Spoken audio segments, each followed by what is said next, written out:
Hello పిల్లలు, story చెప్తా గురు ఛానల్కి స్వాగతం. ఈరోజు ఇంకో స్టోరీతో మీ ముందుకు వచ్చాను. కాకి మరియు సీతాకోక చిలుక. ఒక అడవిలో ఒక కాకి ఉండేది. అది తన నల్లని రంగును చూసుకొని ఎప్పుడూ బాధపడేది.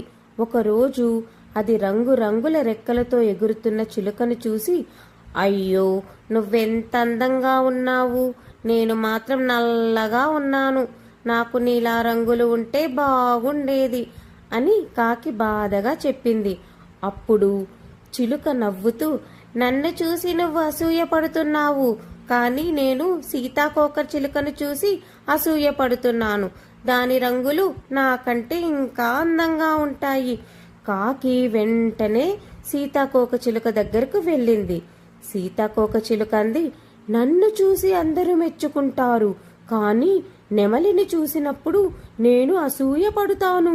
అప్పుడు కాకి నెమలి దగ్గరకు వెళ్ళింది.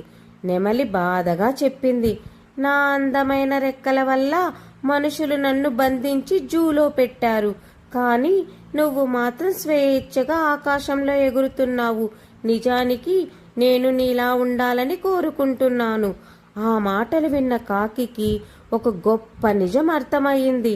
తన దగ్గర ఉన్నదాన్ని విలువైనదిగా భావించకుండా ఎప్పుడూ ఇతరుల జీవితాన్ని చూసి బాధపడడం తప్పు అని తెలుసుకుంది.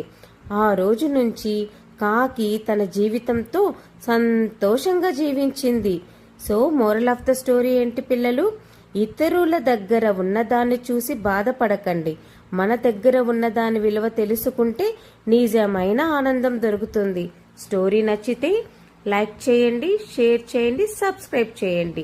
ఇంకో స్టోరీతో మీ ముందుంటాను. Until then bye.